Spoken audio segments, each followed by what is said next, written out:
Itu yang kenangan yang paling pahit lah. Kalau Paling boleh pahit. saya tak nak cerita sebenarnya.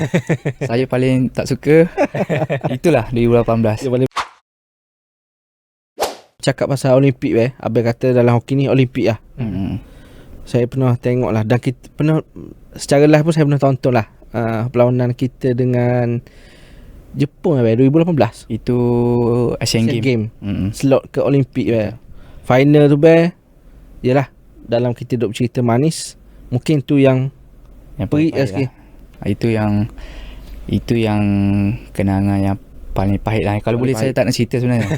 Saya paling tak suka itulah 2018. Dia paling perik Tapi boleh lah saya kongsikan sikit. Ya, sila Itu kita dah, orang cakap, dah kemenangan tu dalam genggaman kita dah. Kita leading 4-1.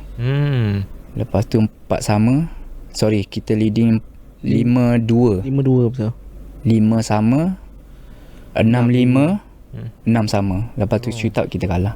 Itu yang Ya, tak tahu tak tahu macam mana nak cakap. Ya, Benda betul, tu kita sebab kita rancang semua, yang menentukan semua ya betul. daripada atas. Kita usaha, kita rancang, Allah yang menentukan Betul. Kalau kita cakap 5-2 ni Pang, Jauh lah 5-2 ni kadang kalau sukan lain mungkin akan habis masa je lah. Yelah. Tapi itulah hoki. Dia walaupun sependek pun boleh skor. Saya pun pernah buat dalam masa 3 minit pun saya pernah buat skor 2 gol. So hoki ni